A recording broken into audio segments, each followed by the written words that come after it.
Le cercle RH, les experts, la réforme des retraites et les décrets d'application, la main tendue d'Elisabeth Borne au syndicat. Est-ce dire que c'est doucement le chant du cygne de la contestation? Peut-être pas.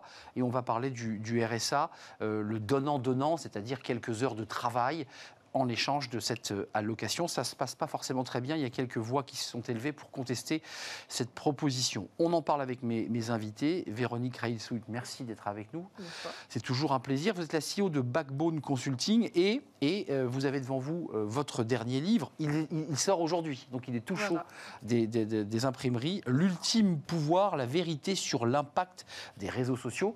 Vous n'êtes pas en train de scier la branche sur laquelle vous êtes assise? Pas du tout. C'est ça, on est bien d'accord. Non, c'est donner des clés de compréhension et essayer de voir comment on sort de cette situation compliquée. Compliquée. Merci d'être là. William Tay est à mes côtés, président du Le Millénaire. Bonjour William. Bonjour. Ravi. Et François Vigne, ravi de vous accueillir. François, associé chez Sycomore Corporate Finance, et vous êtes membre des entrepreneurs et dirigeants chrétiens. Tout à fait. J'ai envie de regrouper les deux. Il y a à la fois les décrets d'application qui vont partir, qui sont d'ailleurs sur les bureaux du Conseil d'État pour examiner l'aspect très concret de l'application. Et au même moment, Elisabeth Borne tend la main aux syndicats. Dans quel état d'esprit vous vous situez? Nous tous, c'est finalement l'état d'esprit des Français. Est-ce que vous avez le sentiment qu'on est en train, et peut-être commençons par Véronique, on est en train de solder ce mouvement social? Ou pas? En tout cas, pour les Français, le fait que les syndicats rencontrent la Première ministre, c'est plutôt une bonne nouvelle. Les syndicats sont ceux qui sont sortis un peu gagnants de cette séquence. Gagnants parce que les Français ont apprécié leur alignement et leur bon sens. Et d'ailleurs, dans cette consultation, c'est le maître mot, le bon sens, en disant on doit d'abord se poser la question de quoi ? Quel est l'objectif? De quoi allons-nous parler? Et comment on va en parler? Et globalement, les Français sont plutôt attentistes et positifs, même s'il y a encore pas mal de voix qui s'élèvent pour dire bon, franchement, on aurait pu parler de ces sujets avant. On est d'accord. Voilà, c'est fait, c'est ainsi. Je précise que le CESE organisait hier et mercredi une grande journée autour du travail. Journée dans laquelle Sophie Binet, le patron de la CFDT, Laurent Berger, tout le monde était autour. On avait l'impression qu'on préparait la réforme des retraites. Sauf qu'on l'a fait à l'envers. Vous en pensez quoi? Est-ce qu'on est en train de solder le sujet d'une manière, je dirais, un peu douce? Il reste encore des casseroles, il reste encore des ministres qui sont interpellés, évidemment, mais on a le sentiment que tout ça est en train de doucement s'atténuer. Peut-être me trompais-je? Non, mais je pense que tout le monde souhaite sortir de la crise. Et ça fait maintenant plusieurs mois qu'on est dans la crise, qu'on est dans une phase qui est préoccupante pour la démocratie française et pour la société. Donc je pense qu'il est très souhaitable d'en sortir. Tout le monde cherche à en sortir. Il faut trouver un chemin de sortie. Et on sait que c'est toujours compliqué quand il y a un rapport de force, quand il y a en plus un jeu de rôle. Donc il faut trouver ce chemin de sortie. Chaque acteur essaie d'y contribuer, d'y mettre sa pierre. Et nous, aux entrepreneurs et dirigeants chrétiens, nous sommes très favorables au dialogue social. Nous croyons véritablement au rôle des partenaires sociaux. Et donc nous sommes très favorables au fait que le dialogue reprenne enfin. Il était temps. 16-17 mai prochain, donc, en format bilatéral. Alors, c'est du jargon de dialogue social et de syndicalisme. On se voit un peu en tête à tête et ça évite la grande tablée où personne ne se dit rien, parce que c'est un peu ça le sujet. Dans quel état d'esprit vous vous situez, vous, William Tay? Vous dites, finalement, le gouvernement a plutôt réussi son coup, parce que globalement, il y a eu 6 mois de mouvement social. Ils vont renouer le dialogue sur des sujets importants autour du travail, de la formation, des lycées professionnels. Et puis, l'été va arriver, on n'en parlera plus? Le point est mixte. Le gouvernement a réussi à faire passer sa réforme des retraites et la prise des décrets d'application veut dire aux syndicats ça ne sert à rien de continuer à manifester, vous n'obtiendrez pas le retrait de la réforme. Ça veut dire ça. Donc le seul moyen possible, c'est le RIP qui a été refusé par le Conseil constitutionnel. 8 juin prochain. Le 8 juin prochain, éventuellement. Avec la loi Lyotte. Et la loi Lyotte, éventuellement. Donc, hormis ça, les décrets d'application sont passés, donc arrêtez de manifester. De toute façon, on ne retirera pas notre réforme des retraites. Ensuite, après, les syndicats sont à la croisée des chemins. Ils ont augmenté leur cote de popularité et leur utilité dans toutes les enquêtes d'opinion. Avant, un syndicat était au même niveau d'enquête d'opinion qu'un parti politique. Là, maintenant, ils sont montés, donc ils ont une utilité pour les Français. C'est comment ils utilisent leur capital politique récemment obtenu en vue d'obtenir quoi? Est-ce qu'ils restent dans une posture révolutionnaire ou est-ce qu'ils vont dans une posture plutôt de social-démocratie classique, donc de rapport de négociation? Un syndicat doit être un intermédiaire entre les Français et le pouvoir politique et les décideurs. Véronique disait qu'ils avaient quand même montré des capacités pacifiques, d'écoute. C'est le point. Soit on reste sur la culture révolutionnaire classique qu'on a obtenue depuis les congrès de la SFI, au congrès de Tours, etc. Soit ils sont dans une posture plutôt nordique, à l'allemande ou scandinave, dans le but d'obtenir leur capital politique en vue d'avoir des obtentions et des avancées pour les salariés. Et si par cas ils font ça, est-ce qu'on ne passera pas à un syndicalisme du 21e siècle? C'est la question que je pose. Et donc, plus serviciel, quoi. Et pourquoi ils ont intérêt à le faire maintenant? Parce que premièrement, les manifestations conduisent à une radicalisation de la violence. Et c'est eux qui vont être jugés responsables, comme ce qui s'est passé lors du 1er mai. Donc si par cas vous continuez comme ça, les casserolades, etc., vous avez de plus en plus de violence, et ce seront les syndicats qui seront tenus responsables. Le deuxième point, c'est qu'ils doivent justifier leur utilité maintenant. C'est-à-dire qu'ils ont obtenu un capital politique. À quoi sert leur capital politique, si ce n'est pour obtenir des avancées pour les salariés? Vous n'êtes pas Et d'accord, dernier, c'est qu'en fait, le gouvernement a intérêt aussi à négocier avec eux et leur donner quelques gains, parce que Emmanuel Macron est obligé de passer l'étape et de ne pas être dans l'immobilisme. Du gain ou du grain. On dit souvent du grain à moudre. Il faut donner aux syndicats un peu de grain à moudre, parce que c'est une expression. Ou de l'argent, plus simplement. Ou de l'argent, tout simplement. Mais vous n'êtes pas d'accord? Je vous ai vu réagir. C'était juste sur les syndicats n'ont pas du tout été tenus responsables du 1er mai et de la réalité de ce qui s'est passé. Après, oui, bien sûr, il va falloir qu'ils transforment. Est-ce que ça sera un syndicalisme moderne ou pas? On va dire qu'il y a une partie de l'opinion quand même qui va continuer à être un peu insatisfait. Et le vrai sujet, on sort très abîmé. Un bruit de fond.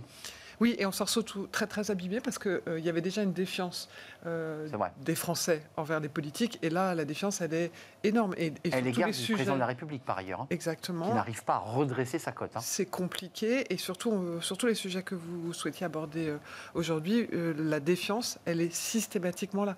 Donc dès que vous annoncez des chiffres, il y a une défiance sur la réalité de ce que vous annoncez. Dès que vous menez un début de négociation, il y a une défiance sur la réalité de votre sincérité.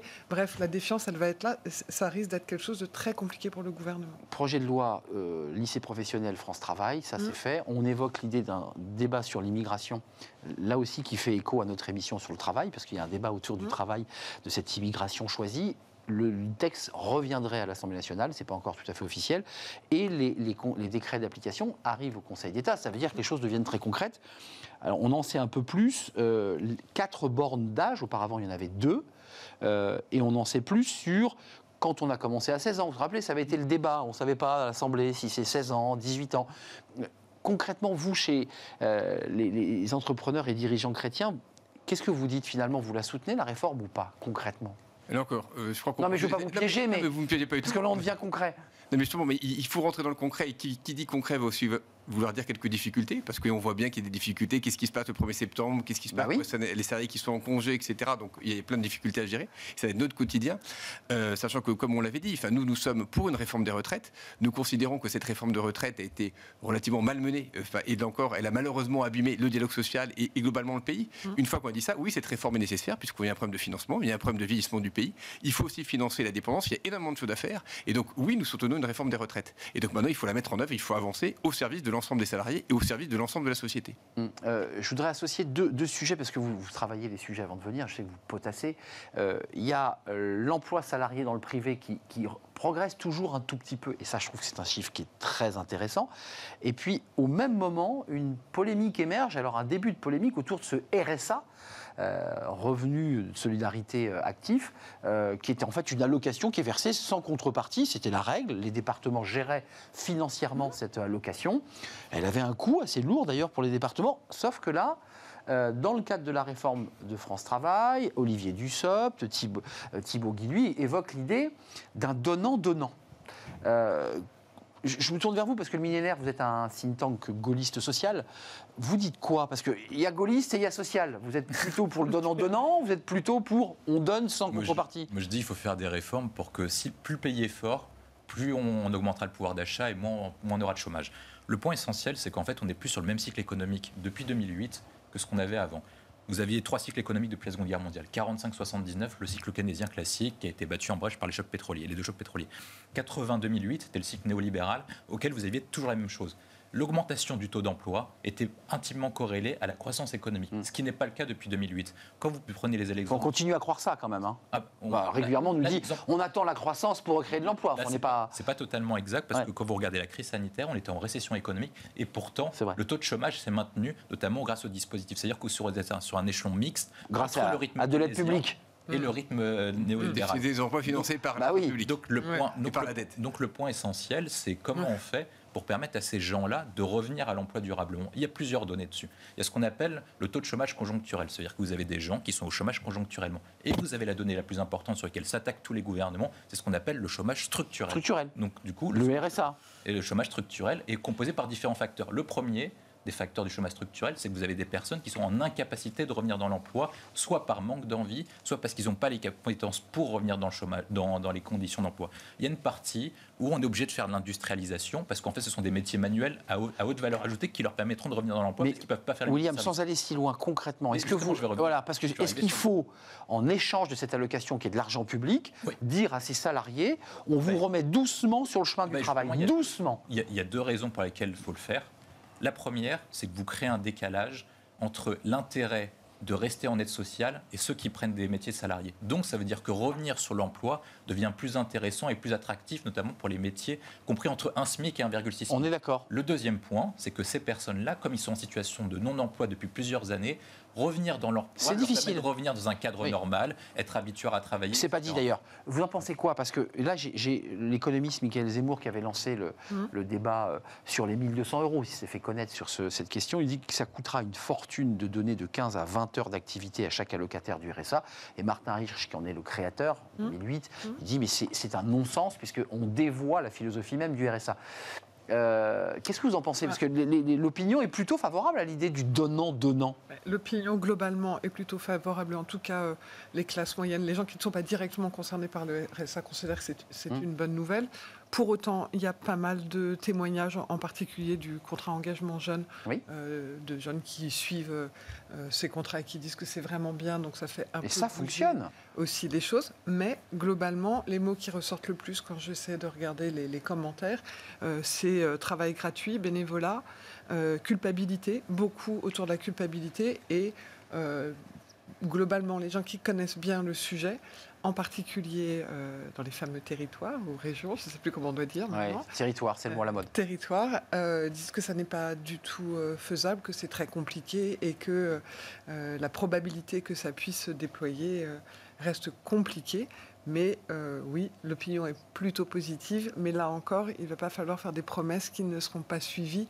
Et souvent, c'est vécu comme un sujet de sanction. En tout cas, le gouvernement s'appuie sur le modèle du contrat d'engagement jeune, c'est-à-dire des jeunes lénites accompagnés, suivis par les missions locales en particulier, et qui permet effectivement à des jeunes de reprendre.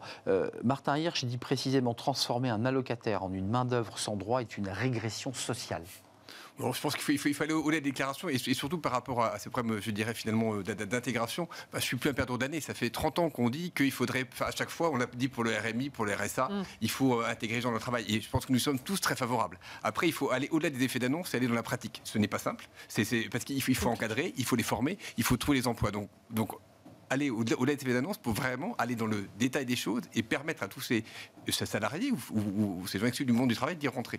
Et donc ça, c'est vraiment notre rôle, sachant que je pense que le vrai objectif, ça serait que le RSA n'existe plus parce que tout le monde sera en activité ou n'existe quasiment plus. Et donc aujourd'hui, le vrai objectif, c'est de continuer à aller vers le plein emploi pour éviter que des gens restent en dehors du marché du travail.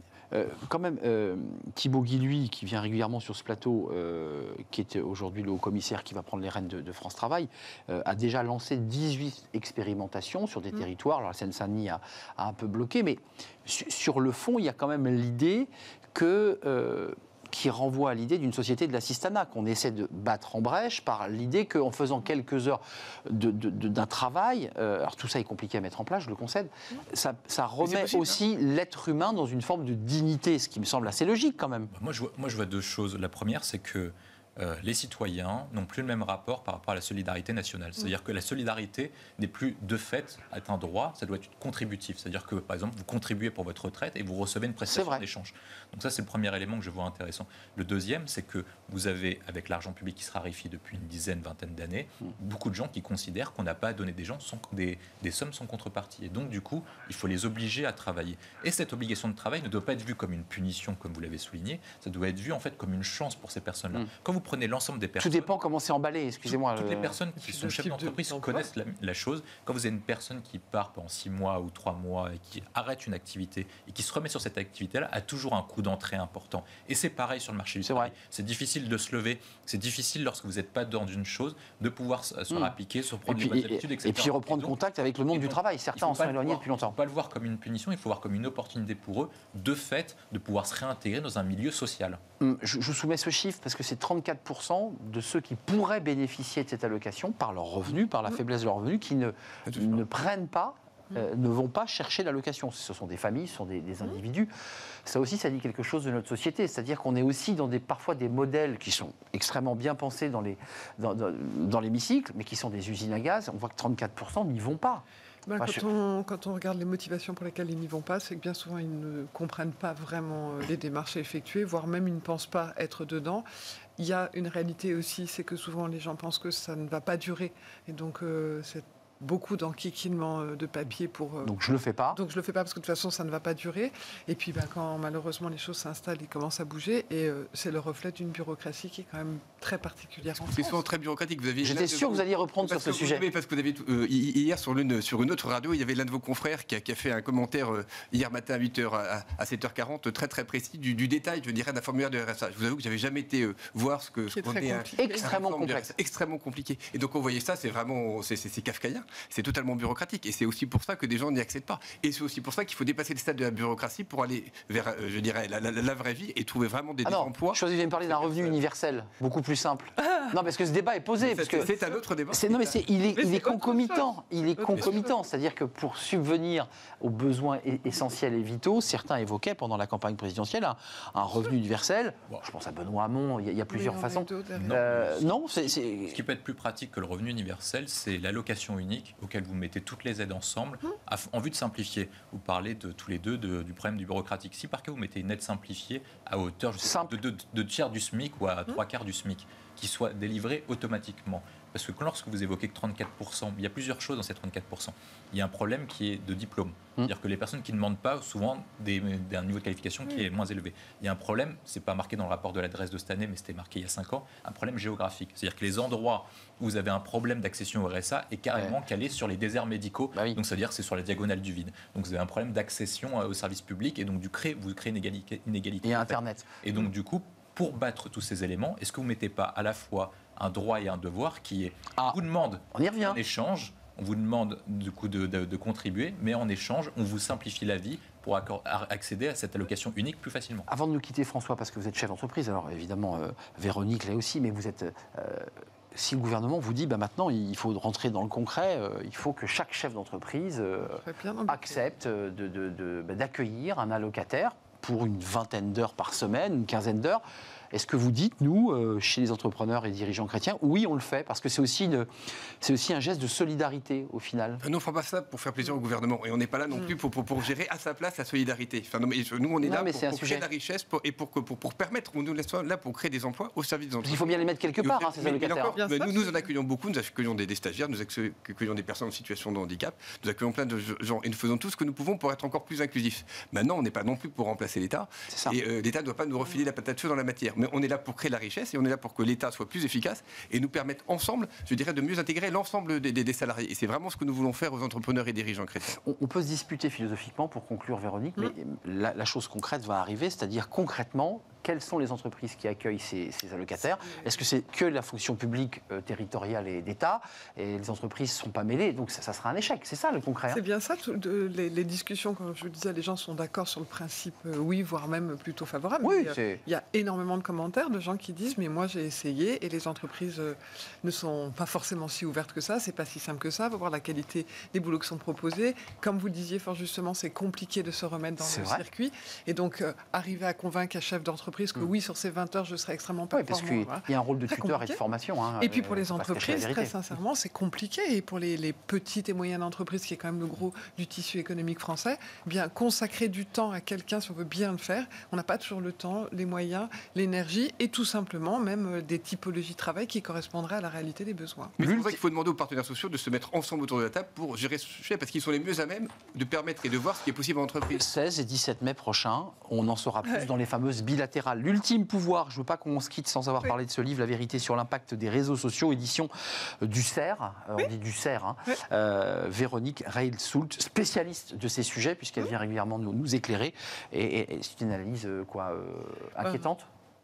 Non, positive. Positive. Non, mais je voulais comprendre. Il y a quand même un peu d'angoissant, mais positive. Merci William Tay, président de Le Millénaire. Merci à François Vigne, entrepreneur, Sycomore Corporate et entrepreneur dirigeant chrétien, un des membres éminents de cette association.